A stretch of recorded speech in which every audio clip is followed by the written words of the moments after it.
lépp lu jëm ci wàllu entrepreneuriat ak des points importants ci ki nga xam ne ni Thioro tase na ak moom Cheikh ak moom waxtaan. voilà Alimatou Yàgg la tudd El Hadj moom nag waxtaan nag ñun ci lépp lu jëm ci wàllu entrepreneuriat ni ñu koy waxee boobu ak léegi doon na quand même loo xamante ni c'est très prisé jamono bi moo xam salarié moo xam particulier moo xam góor moo xam jigéen moo xam mag moo xam ndaw ñëpp rek ñu ngi dugg ci li nga xamante ne moom moo di entrepreneuriat. Maintenant c'est un couteau à double tranchant parce que am na ñoo xamante ne mën nañ ci réussir tout comme am na ñoo xamante ne mën nañ ci échouer mais dans un premier temps aujourd'hui dañ leen di waxtaan ak yéen ci entrepreneuriat pour wan leen ni il n'est pas nécessaire d'attendre d'avoir énormément d'argent pour entreprendre même avec 50 000 francs on peut faire quelque chose ñu xool reportage bi dañ si waat. Entrepreneuriat ñëpp ñoo ko mën ñëpp ñoo ko mën on est tous avec un talent on est tous avec un talent ñun ñoo ko dul xam donc ñun suñu liggéey mooy effectivement développer potentiel boobu nekk ci yow. ñu bare dañu yaakaar ne entrepreneuriat il te faut nga am ay millions pour démarrer une activité il te faut nga am 1 million il te faut nga am 500 000 il te faut de gros montants non KFC mi ngi démarrer ci porte à porte loolu ñëpp xam nañ ko sox amul woon local te ñëpp xam nañ cursusam fi mu jaar teq yi mu am yëpp ba nekk adulte soo koy commencé def porte à porte pour jaay ba léegi macha allah il s'en est suivi toute sa notoriété ku ci mel ni Google mi ngi dooree ci garage tey Google il est incontournable dans tout ce qu'on fait nit mënul xëy chaque jour bokk ñiy liggéey te duñu dugg Google demander ko quelque chose te pourtant ci garage am la commencé donc auto-entrepreneuriat am na auto-entrepreneuriat mooy nga door ak fonds propre nga door fonds propre mooy sa xaalisu bopp sans pour autant nga xaar am financement pour mën a liggéey dara. Démarrer un business avec 50 000 francs c'est bien possible c'est très possible même avec moins de 50 000 sax c'est possible donc quand je dis que c'est possible ça veut dire que ça a été étudié les thématiques à développer les sujets les thèmes projets yi nga xamante ni mën nañ ko def avec 50 000 tout est là. bëri na ñu nga xamante ni ñi ngi seen biir kër jàng nañ am nañ seen ay licence seen ay master ñi nga xamante ni BFM bac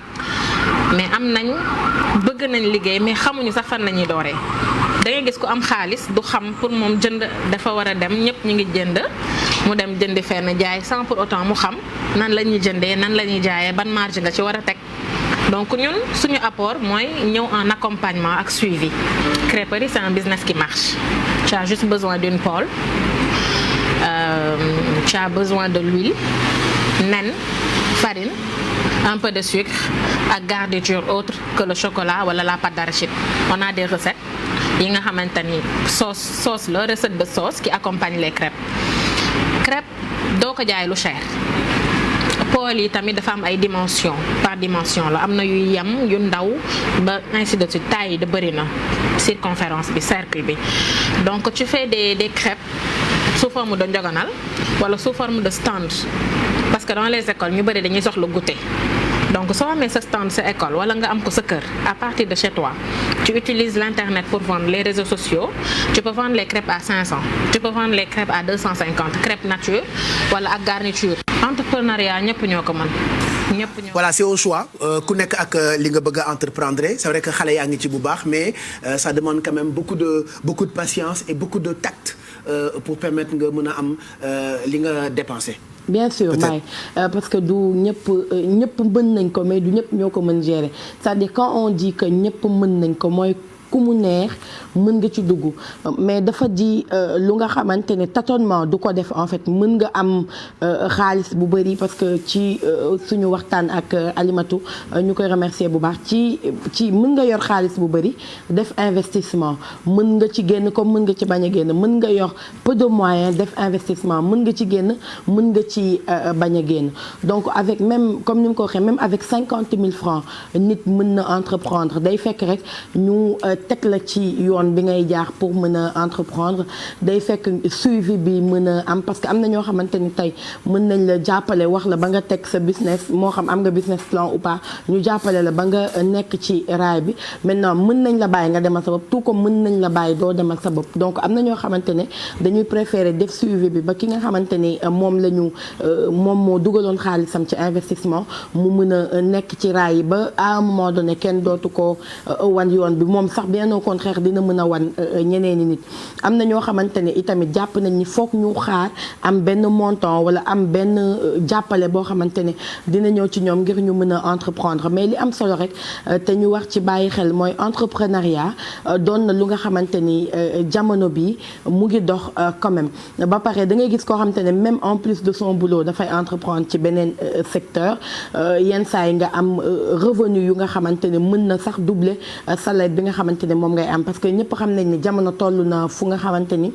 salaire moom yoratul kenn donc foog yenn saa yi nga koy boole ak dara donc képp koo xamante ne rek mën nga ci yëngu li ñu mën entreprendre bëri na wax na ko nee na da ngay gis koo xam ne avec 50 000 francs mën na commencer def crêperie te kooku mën na gagner 20 000 francs par jour bu ñuy wax ci wàllu bénéfice 20 000 francs par jour xam ngeen ni que mois bi daf koy defal xaalis bu bëree bëri dina àgg ba suma juumul ci 600 000 francs mën nga def li nga xamante ne moom moo di jaay jus mën nga def lépp lu jëm ci wàllu sandwicherie ak yeneen ak yeneen ak yeneen donc tey ji entrepreneuriat bokk na ci li nga xamante ne ndaw ñi surtout dañ ci gën a yëngu bu baax a baax El Hadj Anker Sang boo demee ci réseaux sociaux yi da nga gis pratiquement ñëppay jaay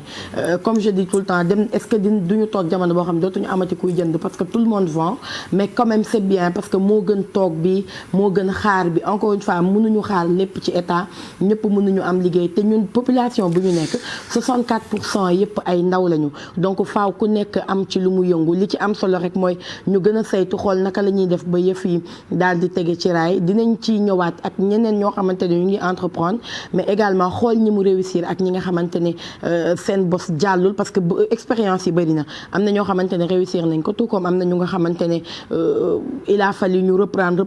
pour réussir am na ñoo xamante ne ba tey entrepreneuriat réussiru leen parce que niñ ko waxee rek Sénégal entrepreneuriat problème mu gestion la ñu am.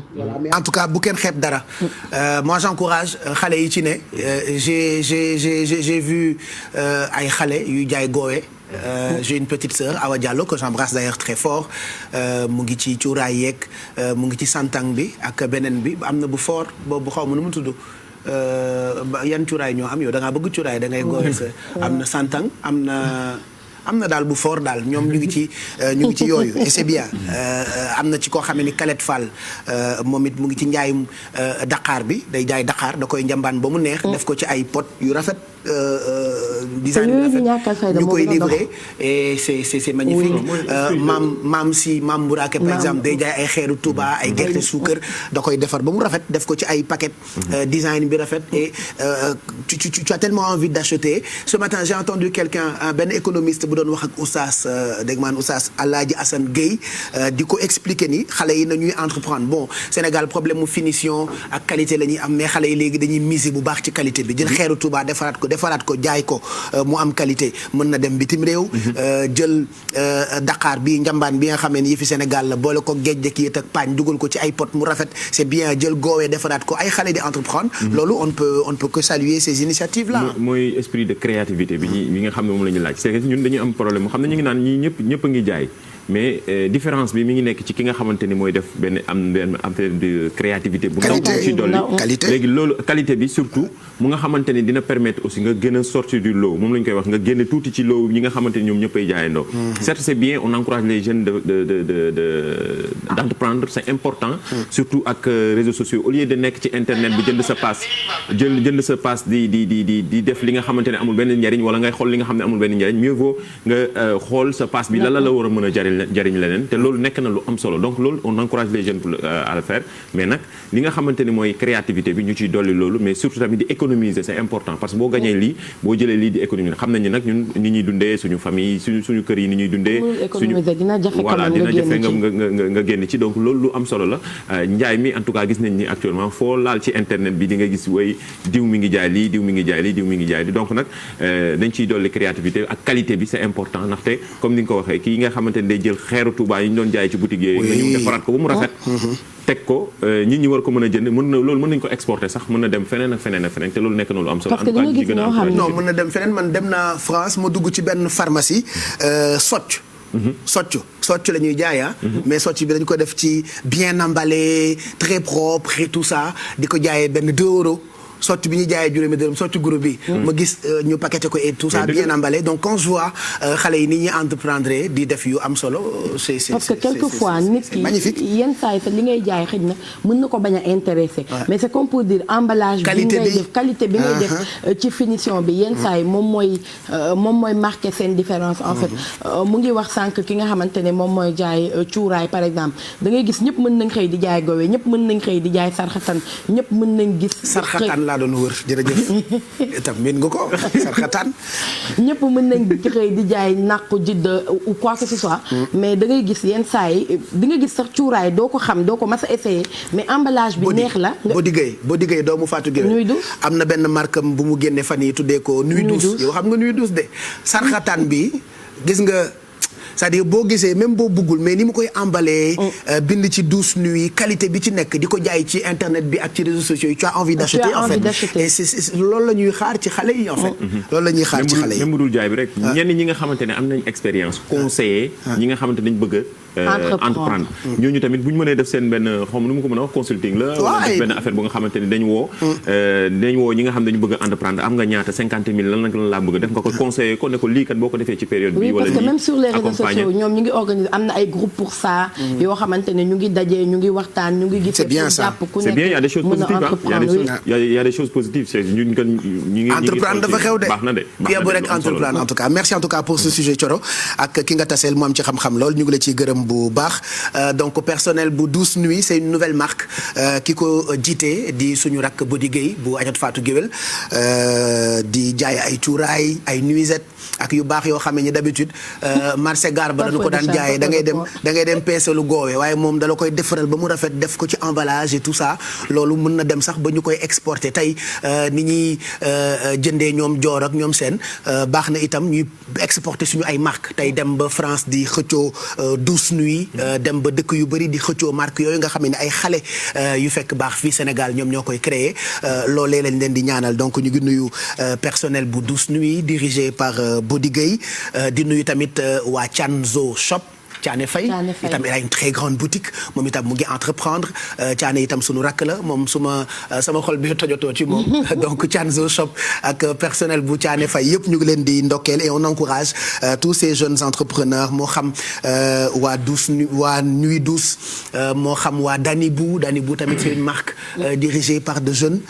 ñoom madame Thioune Anta ay xale yu ndaw yoo xamante ni seen objectif mooy bañ di ñaan mais di entreprendre di jaay di def liggéey bu am qualité loolee économistes yi defe naa dañu koy rafetlu et c'est tout ce que nous attendons ci sunu ndaw ñi fii ci Sénégal donc merci pour ce sujet jëm ci wàllu